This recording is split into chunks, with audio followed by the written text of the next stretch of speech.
Hey guys, Veebat here with another V-Plays, and we're going to be doing an in-depth comparison between the premium Beaufighter 5 that is currently available to either earn or purchase against the Beaufighter that's available just in-game off the standard tech tree. We did a video on the Beaufighter yesterday, and I kind of mentioned it, jack of all trades, master of none, because of the air-to-ground ordnance.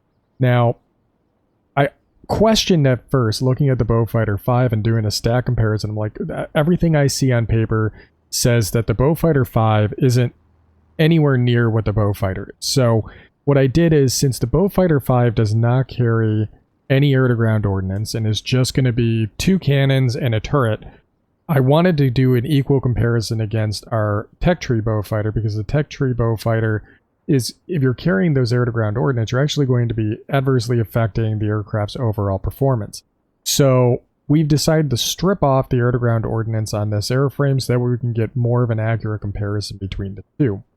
The first thing I want to note here is going to be the 20mm cannons. So the 20mm cannons for the Beaufighter 5 versus the tech tree one is that there is a difference in the overall damage output as well as the range. There may be some soft stats in here that we're not able to attribute, maybe some accuracy, maybe some duration of fire. But as you can see here, we have a total of 90 damage per second coming from each one of these cannons, opposed to the 80 on this typical Beaufighter. But there's only 2 of these guns on the Beaufighter 5, while there are 4 available on your tech tree Beaufighter. So already we're looking at a difference of 180 damage per second versus 320. So a massive disparity. However, again, we are looking at a little bit of increased range, so maybe they can get those guns on target a little bit better. But there's also something that the Beaufighter Mark V is missing, which is going to be the Browning 303s that are mounted in the wings on our tech tree Beaufighter. They only do 25 damage a second, but you are getting a total of 6 of those, which is going to give you an additional 150 damage per second, giving you a total forward hemisphere damage rating of 470 damage per second just from the fixed guns. Now, you can also get an additional 96 damage per second from the turret on top of the aircraft, because it does have the ability to swivel forward. Now, here's where there's going to be a key difference. This turret is fixed facing backwards, which means that if you're engaging a target in front of you, yes, this can swivel around to the front, giving you an additional 96 damage per second, able to push you up over 500 damage per second in the forward hemisphere, which is really, really good at this tier, but it's only going to be in those situations where you're doing sustained damage, typically against maybe a bomber aircraft or maybe a heavier giving chase on. Now, with that said, let's compare to the turret that's on the Beaufighter 5, because the Beaufighter 5's turret is always facing forward and does 128 damage per second. This is going to allow you to be a little bit more competitive for having some additional forward firing power. So if we were to add those two numbers together, of the 180 from the 20mm cannons with the 128 coming from these turrets, or this turret, you're actually looking at a total of 308 damage per second in the forward hemisphere. Additionally, the turreted Beaufighter 5 is going to be getting a little bit more range on its turret guns, and additionally it has 20 degrees of gun depression as well as 60 degrees of elevation versus the 50 degrees of elevation on the Beaufighter tech tree over here. Let's draw these to the center. And only 10 degrees of gun depression. Now, if you've used the Beaufighter tech tree Beaufighter's turret, you'll realize that it kind of has these humps where the gun has trouble swiveling completely around, and it kind of has this spot where the guns are actually only at a 0 degree until it gets to the forward position. I don't think you're going to have the same issue with the Beaufighter 5, but we're going to go ahead and test it anyways. From what I've seen watching Kime Invictus's video of this aircraft, it looks like these guns are almost firing constantly if they're in range. Additionally, we've actually opted to go with the turret ring gun laying drive, which is going to allow you to be able to get these guns firing quicker and more consistently against an enemy target. Now, currently, I've made sure that I've had match skills for the pilots, so that way we have a little bit better of a comparison between the two airframes. But let's go ahead and compare flight characteristics between these two aircraft. They both are sporting essentially the same survivability and hit points, but if you look at the resistance to damage, the Beaufighter 5 actually has an edge at 64 versus 51 on our typical tech tree Beaufighter. Now when you look at the airspeed, you'll also see that we get a little bit of a speed advantage. Now that might be in part due to the fact that I forgot to take off this. Let's take that off, and I will re-pull up the Beaufighter stats real quick just to make sure we're being absolutely fair here. And yeah, the airspeed is actually a little bit higher on the Beaufighter from the tech tree, allowing it to be able to get up to 301 compared to the 298 in just straight and level flight. And with the boost speed, we're getting a little bit of advantage with the Beaufighter tech tree. Again, we are running advanced equipment for the boost injector on this one, while we are not running enhanced on the Beaufighter 5 because it is not yet specialized. In fact, I have yet to fly it, so you'll be with me on my first flight. We get a little bit more boost duration, and max dive speeds are identical, so not too much to compare there.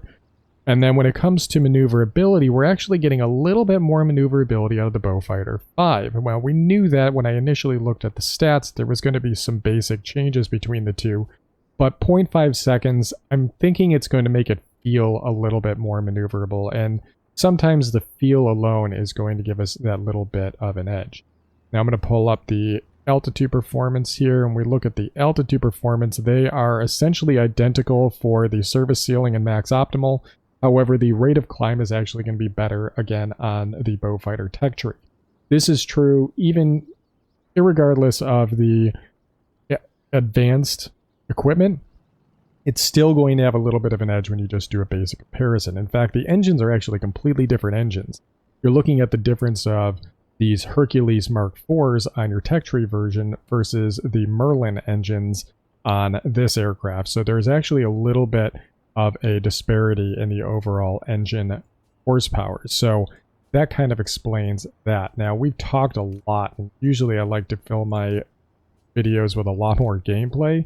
So what we're going to do is I'm actually going to make sure I set all this, and I'm going to take the Beaufighter 5 out. Now, I'm obviously not going to need to have the demolition expert on this aircraft. That would be a little bit silly, and since we have no air-to-ground ordnance, this actually alleviates a little bit of stress from us because we no longer have to consider having to put air-to-ground ordnance on, because with the Beaufighter having these slots available as specialization, I almost feel obligated to take the air-to-ground ordnance. That way I can operate more as that multi-role aircraft.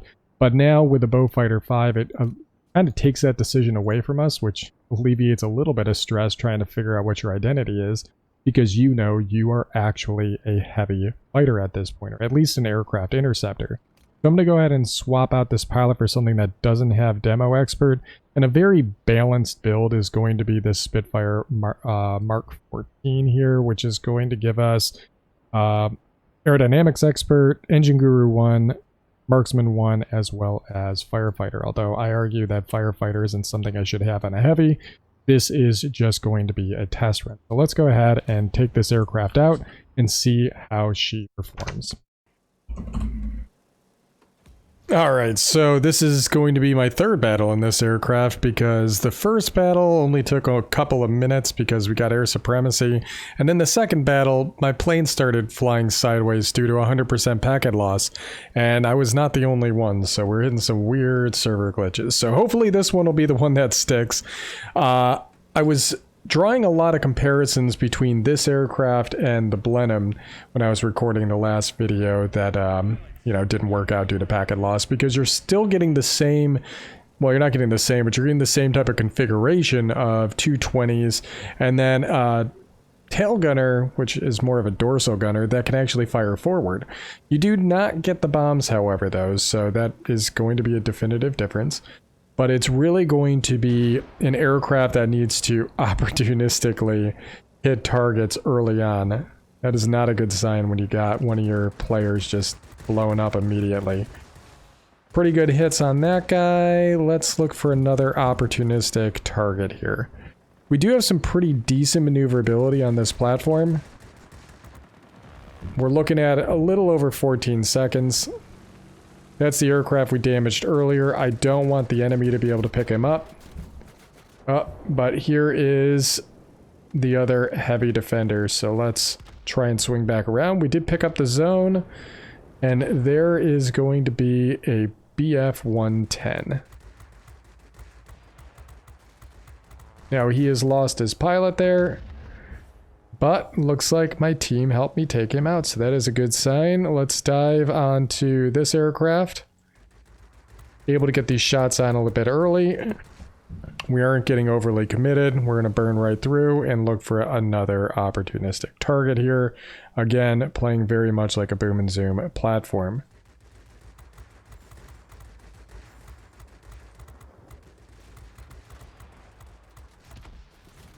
One knocked out. We are able to turn fairly well with this light defense aircraft. And looks like the tail gunner is trying to make pretty short work of him. That really wide field of fire doing its job, but unfortunately we just aren't really getting those opportunities.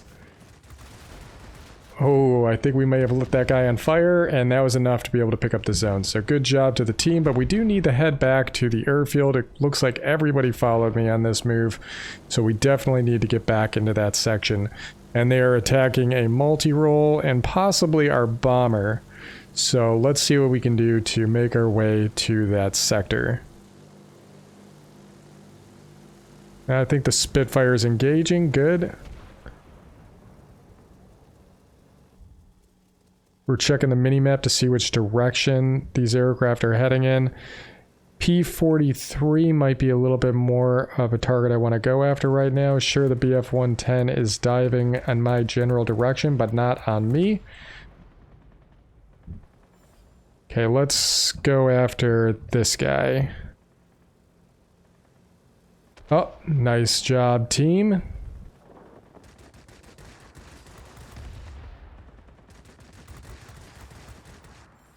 Got some good hits, but we're not turning too aggressively.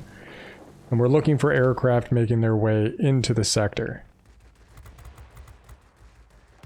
Nice job. Good teamwork, overlapping fire. Let's get a little bit of distance. Normally doing an up and over turn like that in a Beaufighter is not going to work, especially if you're carrying air-to-ground ordnance, but we're able to maintain some decent speed there. Let's turn back and go after this F4F. He is not currently looking at me, but we're able to get rounds on target. We lit him on fire, and now the tail gunner is giving us a little bit of extra help here. And we got his engine, so that'll be good. We use the pneumatic assist to get around just a little bit quicker. Without any airspeed, he was pretty much ripe for the taking. We do not have a lot of hit points because we did seem to take some flak from his rockets. Lost our pilot, but our tail gunner is still doing good work. There is a repair here, so we might be able to pick up some of that if we can loiter for a couple more seconds. There we go. Ooh, what did they got over there? Looks like it's a Beaufighter. That bomber's pretty high right now. I'm going to actually go for the Beaufighter because, you know, it would be a nice test, although we also have a specialized Beaufighter as well. I may want to for the sake of science, but at the same time, he's pretty much already handled, and the most logical aircraft to go after would be this guy right here.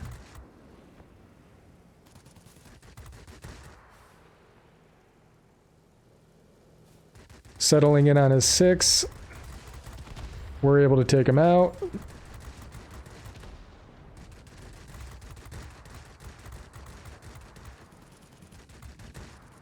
Let's get a little bit of distance because they're about to respawn. A world of hate over here. But we are getting some good damage on the 129. And in 7 seconds, he'll be worth 60 points if he's still in the zone. 2, 1, 0. Let's kill him now. There we go. Good amount of capture just garnered right there. Although we got a bunch of stuff behind us, especially the heavy defense aircraft. We get out of the zone, we de-aggro. We're actually going to rudder over here, hit the boost cooler to get some of that airspeed back. And engaging at range.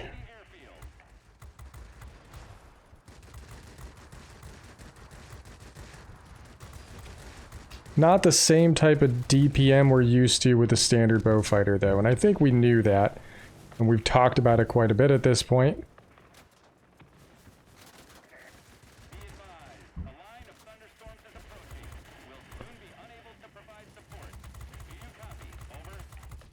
Here we go. Teammates gave me a hand there. There's the Beaufighter we were talking about before. Might get a bit of a test here. Oh, but him getting his guns on us.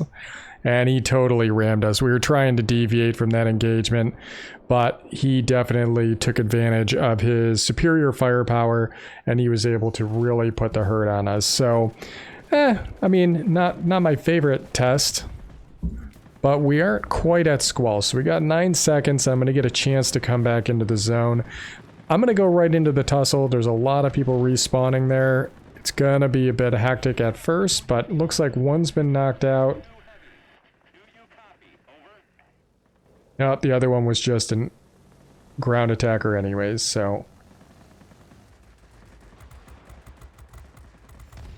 Nice.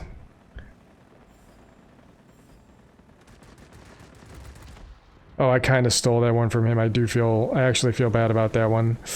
Sorry, man. Not my intention. That was not my intention either. Holy poop. Chaos. Well, at least we know it's durable. Trying to close on the enemy Beaufighter because we want to pay him back a little bit. We are closing distance on AKT.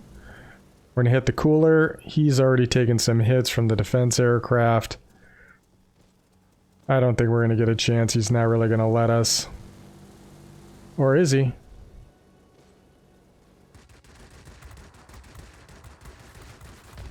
There we go.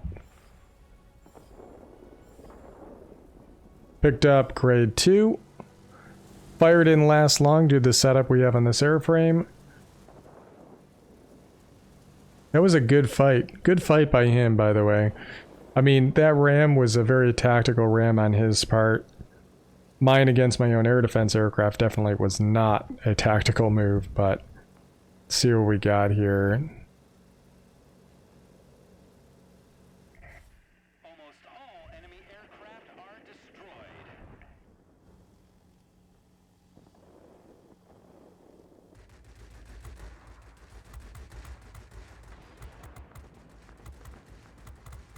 Perfect. Love those aircraft kind of heading just a little bit across your line of fire. Not necessarily a direct tail shot, because then you get more of the body of the aircraft to hit. Bigger hitbox to engage. We're not going to get a chance to get over to the bomber, but we did get top scorer on the team. We are a non-premium aircraft, and this is one of those battlefields that sports an airfield in the middle, and we were still able to outperform 2 Spitfires, although just by a hair, because those two definitely were doing some great work out there. So we did pick up Wing Legend, and we also got the Hat Trick, which is always a fun medal to pick up. So in conclusion, this Beaufighter, is it better than the Tech Tree Beaufighter? I don't necessarily think that it is. I think it alleviates you from the frustration of trying to decide, well, I've specialized this, so should I carry the bombs and rockets? Should I not? It has a really long reload, but at the same time, I opened up these 2 slots for outboard weapon consumable as well as equipment. So when you look at this airframe, it's going to give you just a little bit more range on the main guns, a little bit more maneuverability. The DPS is going to be way lower. However, the added fun of having a forward-firing turret that's always in that position, allowing you to be able to get some pretty good hits out, is definitely a bonus. And it's another Beaufighter. I mean, Beaufighters are fun aircraft to fly. So is it worth purchasing this aircraft? I'm going to absolutely say no. But if you're grinding towards it, it's not a bad addition to the hangar. And at first I thought on paper, I'm like, man, this thing's going to be garbage compared to the standard Beaufighter. But I think it's just a Beaufighter that's totally focused on one role. So that way, if you want to set up a Beaufighter and specialize it and just have it be that high speed kind of interceptor, a kind of akin to what you're used to with the Blenheim at tier 4, this is going to be a very good choice. And currently we are running my Javelin pilot on here, so he is a little bit kitted out, and we're looking at maneuverability numbers in the low 14s, which means that we can actually turn fairly well with this platform. So if we were to compare it to, let's find another tier 5 heavy, particularly the 110E. This one's going to be 16-second turn time. The 210 is going to be 16. I will talk to you in a second. The P38F is 15.3, but we kind of expected that. And then 16 seconds for the SE100.